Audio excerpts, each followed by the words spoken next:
एक माता मेरे पास आई और कहा कि बेटा कुछ करो, मेरे बेटे को समझाओ, कुछ उस पे हाथ रख दो, कुछ उसका भला हो जाए। मैंने कहा क्या हुआ माँ? बोले तू उनके ऊपर हाथ रख, कुछ हो जाए। मैं कहा तू बता तेरी समस्या क्या है? तो बोले मेरा बेटा मुझे वृद्धाश्रम भेजना चाहता है, तुम कुछ करो। उस माँ ने मुझे ये कहा तो मैंने उसको कहा कि मैं क्यों करूं, ये तेरा अपना बोया हुआ है। ऐसा नहीं कि मेरे अंदर सांत्वना नहीं थी, दया नहीं थी, लेकिन मैं समझाना चाहता था और आपको भी समझाना चाहता हूं। उस बेटे ने कहा बेटा वृद्धाश्रम भेजना चाहता है। मैंने कहा माँ तू थोड़ा याद कर, थोड़ा पीछे लौट, तेरे बच्चे जब छोटे थे और आपके भी हमारे भी बच्चे जब छोटे होते हैं, हम क्या सिखाते हैं उनको? थोड़ा सा टॉफी देते, इधर ही बैठ, इधर ही खा ले, किसी को मत दे। 2 रुपया देते स्कूल में जाने के लिए, इससे खरीद लेना, खा लेना, किसी को मत देना। काजू बादाम दे दिया, इधर बैठ, इधर ही खा ले, किसी को मत देना। एक नन्हे बच्चे के अंदर बार बार आप बोलते हो किसी को मत देना, किसी को मत देना, किसी को मत देना। वो बच्चा बड़ा होकर किसी को कुछ नहीं देता, उसमें माँ बाप को भी शामिल कर देता है, क्योंकि उसको सिखाया नहीं जाता कि किसी को मत देना, लेकिन माँ बाप को देना। कोरे कागज में जो लिखा वही आएगा। अगर बांटना है बच्चों को, अगर कुछ सिखाना है बच्चों को, तो उनको बांटना सिखाओ। आपके घर में कोई मेहमान आता है, अगर परोसना है तो उस बच्चे को बोलो जा परोस किया। किसी को इनाम देना है तो बच्चे को कहो जा बांट किया, ताकि उसके हाथों को बांटने की आदत लगे, बांटने की आदत लगे। और बांटेगा तो हृदय खुलेगा, छीनेगा तो हृदय बंद होगा, हार्ट अटैक शुरू हो जाएंगे। आज लोग ओपन हार्ट सर्जरी करते हैं, लेकिन हार्ट ही ओपन नहीं होते समाज के लिए। हृदय को खोलो, नहीं तो 3 धक्के लगाएगा, समझना होगा।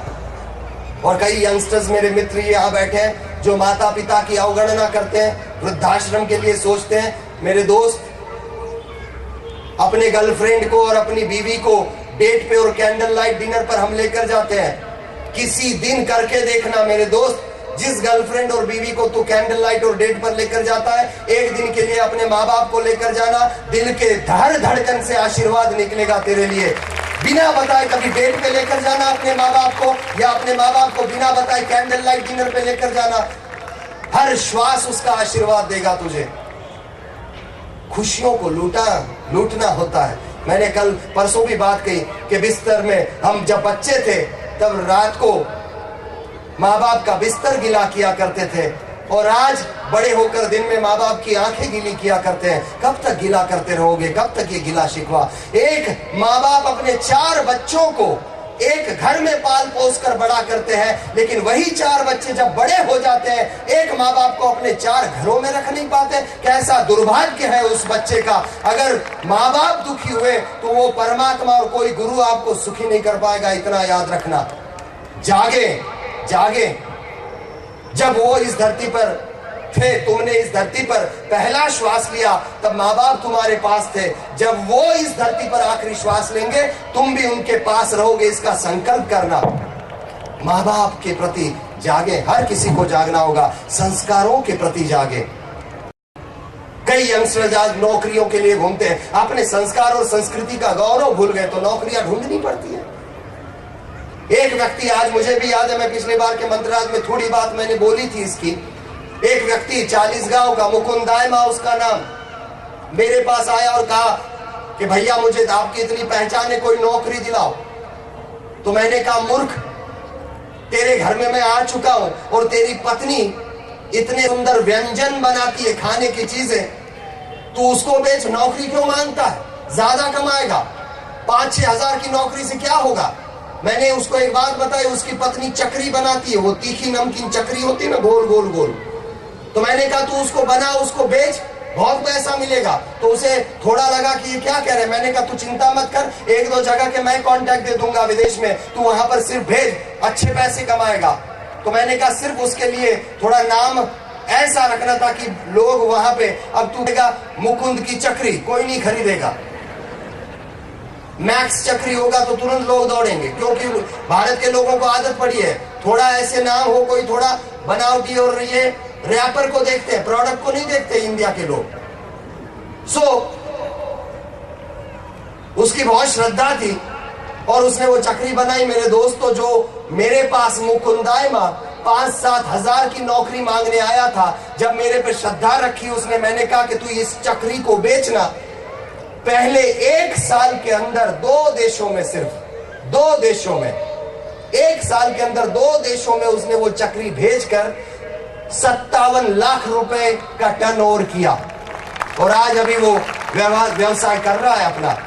जामनगर में जाओ, एच.जे. व्यास की कचौरी 60 रुपए की कचौरी है, लेकिन उस बुद्धिशाली व्यक्ति ने संस्कृति का गौरव किया। उसे पता था कि बाहर के लोगों को ज्यादा नहीं पता है। उसने उस कचौरी के फैट्स, कैलोरीज मेंटेन किए, ISO सर्टिफिकेट लिया। 60 रुपए की कचौरी वो एच.जे. व्यास विदेशों के अंदर 650 रुपए पर केजी बेचता है, और कांच का पूरा शोरूम बनाया। इंडिया में उसकी कचौरी मिलना मुश्किल है, लेकिन विदेशों में कंटेनर भर भर के भेजता है। हमें अपने संस्कृति का गौरव नहीं रहा। इस देश के अंदर क्या नहीं है मेरे दोस्त? क्यों भीख मांगता है ऐसी मल्टीनेशनल कंपनियों से? क्यों भीख मांगता है?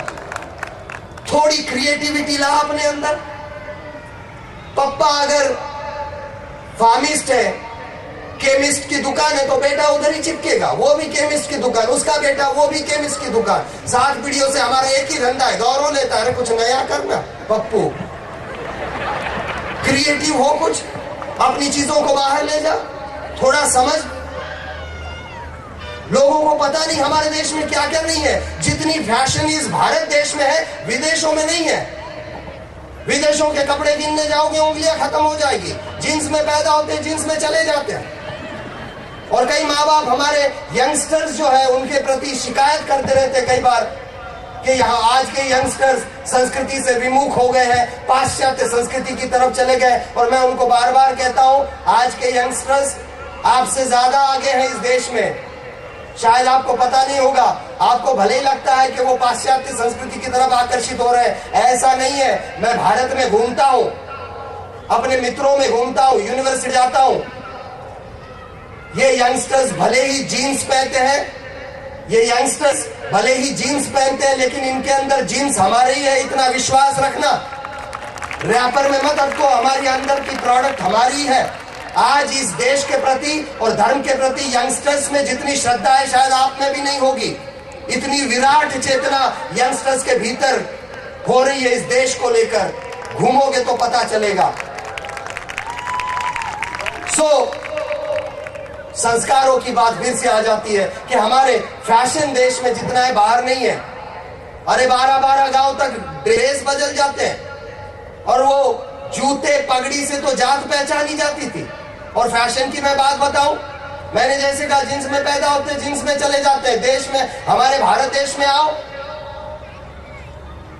सगाई का जोड़ा अलग, सगाई के कपड़े अलग, सगाई के बाद घोड़े पर बैठ के शादी के लिए जाने के कपड़े अलग, वरमाला डालने के कपड़े अलग, वरमाला डालने के बाद सुहागरात के कपड़े अलग, हनीमून के कपड़े अलग, हनीमून से लौटने के बाद सत्यनारायण की कथा करते हो उसके कपड़े अलग, पत्नी के साथ पहली बार मूवी में जाने के कपड़े अलग, घर में पप्पू पैदा हुआ उसके कपड़े अलग। कितने तरह तरह के कपड़े पहने जाते हैं, कितनी फैशन है इस देश में, लेकिन उसको हम बढ़ावा नहीं दे पाए। नृत्य, जितना नृत्य इस देश में अलग अलग तरह का है, विश्व के किसी भी देशों में ऐसे नृत्य नहीं है। और बाहर के नृत्य विकृति की तरफ लेकर जाते हैं और यहाँ के नृत्य संस्कृति को आगे बढ़ाते हैं। यहाँ के नृत्य साधना है। इसीलिए आप देखो, माइकल जैक्सन इतना नाचा, कहीं नहीं पहुंचा, मीरा ने 2 ठुमके लगा के पहुंच गई। यहाँ के नृत्य साधना करवाते हैं। उसके आगे जाओ, आईटी में, हमारे भारत देश में युवा सबसे ज्यादा, भारत देश में आईटी के क्षेत्र में शून्य की शोध इस भारत में ही। अगर शून्य नहीं होता कैसे गिनते ये लोग? कई सारी बातें हैं मित्रों। खाने पीने की ही बात में वापस लौटता हूं कि वो जो लड़का मेरे पास नौकरी मांगने आया 5-7 हजार की, जब मैंने चक्री की बात कही, 57 लाख रुपया 1 साल में कमाया। हमें अपने चीजों का गौरव नहीं। क्या जरूरत है बाहर भीख मांगने की? अपनी चीजों को लेकर जाओ ना बाहर।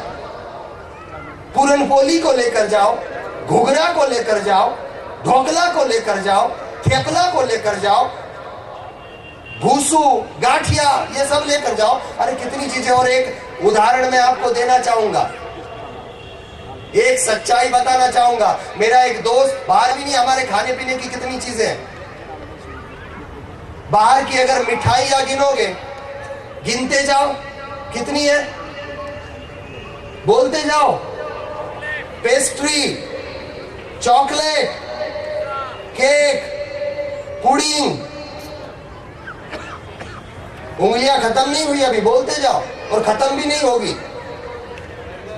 कस्टर्ड, सुफले, जेली, खत्म नहीं हुई उंगलियां। और हिंदुस्तान को एक तरफ रखो, सिर्फ गुजरात में, हमारे इस गुजरात में अगर मिठाइयों की खोज करने जाओगे, घर घर में जो बनती है, दुकानों में जो बनती है, मैं छाती ठोक के दावे के साथ कहता हूं कि इस गुजरात की धरती में मिठाइयों को खोजने जाओगे, कम से कम 10,000 मिठाइयां आपको मिलेगी सिर्फ गुजरात में। एक एक चीज भी एक एक युवा बाहर लेकर जाएगा, करोड़ों कमा के आएगा। क्यों? क्योंकि बाहर के लोगों को पता ही नहीं है भारत की चीजें बनती कैसी है। एक उदाहरण देना चाहूंगा, 6, 7, 8 साल पहले एक मेरा मित्र जापानीज लड़की से शादी करके जापान में गया। उसको ज्यादा कुछ नहीं आता था, तो वहां मेस चलाई उसने। वहां पर जो नौकरियां करते हैं वो दोपहर को खाना खाने आते थे उसके यहाँ। 6-7 साल वहां के रहने के बाद वो वापस लौटा। मैंने कहा, मेरे दोस्त मुझे बता, हमारे देश के लिए क्या विचार रखते हैं वहां के लोग? तो उसने एक घटना जो मुझे बताई, बड़ी विचित्रता लगी और मुस्कुराहट भी आ गई मुझे, फूट फूट के मैं मुस्कुराया था। उसने बताया कि महेश, क्या बताऊं तुमको, लोग खाने आते थे, मैं अलग अलग चीजें बनाता था। एक दिन मैंने आलू की पकौड़ी बनाई, बटेटा ना भजिया, मैंने आलू की पकौड़ी बनाई और जापानीज लोगों ने खाई। तो मुझे हर जापानीज ने ये मुझे पूछा था कि भैया ये बताओ, इस भजिए में आलू गया कैसे? मैंने कहा, उसके सौभाग्य है कि पकौड़ी खाई, जिलेबी खाता तो कोमा में चले जाता। बार बार उठ के पूछता, ये शुरू कहां होती है, खत्म कहां होती है? लोगों को पता तक नहीं है बाहर के हमारे पास क्या क्या चीजें हैं। हम अपनी चीजों का गौरव, संस्कारों को भूल गए, संस्कृति को भूल गए। थोड़े जागो मेरे दोस्त, अपनी चीजों को बाहर लेकर जाओ। युवाओं को तो खास कहूंगा, नौकरियां मांगना बंद करो, नौकर रखना शुरू करो बाहर वालों को। इस भारत में जो चीजें हैं उसका गौरव तो करो। और ये वीजा के लिए हमारे यहाँ के लोग बार बार क्यों में वो अपमान सहन के आते हैं। और ये एक बात मैं दावे के साथ कह रहा हूं कि जिस तरह से भारत में मैं घूम रहा हूं, पूज्य श्री रविशंकर जी के संदेश को लेकर थोड़े दिन रुकना मेरे दोस्त। खून पसीना एक कर रहे हैं हम लोग। एक दिन ऐसा लेकर आएंगे कि बाहर के लोग यहाँ के वीजा के लिए क्यू में खड़े होंगे, इतना याद रखना।